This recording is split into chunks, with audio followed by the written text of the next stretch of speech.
আমার ধারণা এটা খুব গুরুত্বপূর্ণ প্রশ্ন।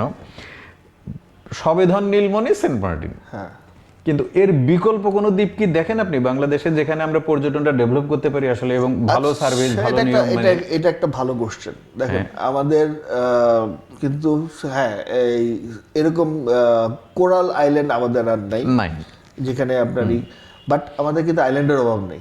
রাইট, আমাদের কিন্তু প্রচুর আইল্যান্ড আছে। আপনার এই যে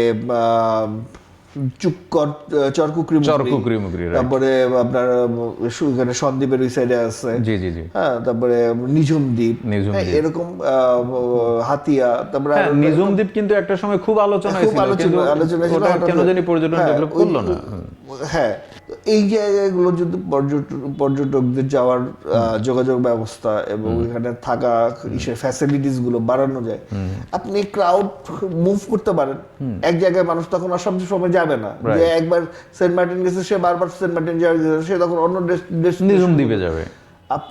আমাদের সমস্যাটা দেখেন, সরি, এই ইভেন লাস্ট কয়েক মাসের যদি আপনি করেন, আমরা এখন ইন্ডিয়া যেতে পারি না, ইন্ডিয়া বন্ধ, আমরা দুবাই যেতে পারতেছি না, ভিসা বন্ধ, থাইল্যান্ড কঠিন হয়ে গেছে, ভিসা দিবে কি দিবে না, পাবো কি পাবো না তার ঠিক নেই। একটা ইসের মধ্যে আপনার আমাদের পাহাড়গুলো বন্ধ ছিল রিসেন্টলি, যদিও ওপেন হয়েছে, বাট মানুষের মধ্যে আতঙ্ক, শঙ্কা তো কাটে নাই। হ্যাঁ, শঙ্কা, মানুষের মধ্যে আতঙ্ক বিরাজ করে। একমাত্র কক্সবাজার এবং সুন্দরবন ছাড়া আমাদের যাওয়ার জায়গাটা কোথায়? নাই, আমরা কই যাব? যে কুয়াকাটা আছে, কুয়াকাটায় কি আসলে ওইভাবে করে আমরা মানে তৈরি করতে, অ্যাট্রাকশনটা তৈরি করতে পারেনি, অ্যাট্রাকশনটা তৈরি হয়নি। কিন্তু এখানে কিছু রিসোর্ট হয়েছে, কিন্তু ওরা ব্যবসা করতে পারতেছে না, ওরা ইসের মধ্যে আছে, লসে আছে। হ্যাঁ, ওইখানে ট্যুরিজম জোন করার পরিকল্পনা করছে, পরবর্তীতে যারা ইনভেস্টর তারা সাহস করতে পারেনি, তাই না? মানে বিনিয়োগ ঝুঁকির ভিতরে পড়ে যাবে। কিন্তু গভর্নমেন্টের পক্ষে ঝুঁকি নেওয়া সম্ভব, প্রাইভেট যারা প্রাইভেট ইনভেস্টর যারা, তারা তো অতটা ঝুঁকি নেবে না অ্যাকচুয়ালি।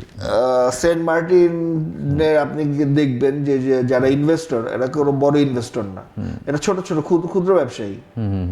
এদের একটা ভেঞ্চার যদি বসে পড়ে, এদের মানে হলো গিয়ে তাদের ক্যারিয়ার শেষ, তাদের লাইফের একটা বড় পুঁজি নিয়ে তারা ওই জায়গাটায় ব্যবসা করতে গেছে। তো আপনি ব্যবসায়ীদেরকে যদি আপনার ইনভেস্টমেন্টের সিকিউরিটি না দেন, তাহলে আমরা ব্যবসায়ী তৈরি হবে কিভাবে? মানে রিটার্ন অন ইনভেস্টমেন্ট এই ঝুঁকির কারণে কি অন্য দিক বা অন্য জায়গায় ডেভেলপ করছে না এটা? হ্যাঁ, আপনার সুযোগ সুবিধা যদি না থাকে, আপনার লোক যদি না যায়, আমি গিয়ে আমরা ইনভেস্ট করলাম, একটা বড় একটা অঙ্ক ইনভেস্ট করলাম, একটা রিসোর্ট করতে তো কম খরচ, অনেক টাকা, হ্যাঁ, করলাম, আপনার গেল না, আপনার কিন্তু তৈরি হতে থাকবে, কস্ট জেনারেট করতে থাকবে। আমার মেইনটেনেন্স কস্ট আছে, আমার এমপ্লয়মেন্টের আছে, ওভারহেড কস্ট আছে, এগুলো কিন্তু তৈরি হতে থাকবে। তাহলে আমার যদি ইনকাম জেনারেট না হয়, আমার ওইগুলো আমি কভার করবো কিভাবে? তারপরে না প্রফিটের গল্প তো অনেক পরে গিয়ে, তাই না? তো এই ব্যাপার, এই যে ব্যাপারগুলো, সো সেন্ট মার্টিনের একবারে হুট করে বন্ধ না করে দিয়ে, যারা ইনভেস্ট যারা করছে তাদের ব্যাপারটাও একটু নজরে রাখতে হবে, এটা করতে হবে। প্লাস আপনি ফার্দারই করেন যে অন্যান্য ডেস্টিনেশন আমরা কিভাবে তৈরি করতে পারি। আপনার এই এখন বন্ধ করে 5 দিনের মধ্যে আপনি সেন্ট মার্টিন রিকভার করার খুব একটা যে জরুরি কিছু হয়ে গেছে ব্যাপারটা তাও না। হ্যাঁ, আবার আপনার 5 বছর পরেও যদি আপনি অ্যাটেম্প নেন, একদম ধ্বংস হয়ে যাবে ব্যাপারটা তাও না। বাট আপনার এখন থেকে একটা কন্টিনিউয়াস একটা যে আমি 5 বছরের মধ্যে এই জায়গাটায় গিয়ে ওই জায়গাটাকে এভাবে করে রিকভার করব, আবার ওই জায়গায় এই যে জিনিসটাকে ততদিনে আমি ওই জায়গায় শিফট করে নিব। তাহলে কিন্তু কারো উপরেই প্রেশারটা তৈরি হয় না, না পরিবেশের উপরে, না পর্যটনের উপরে, না স্টেক হোল্ডারদের উপরে।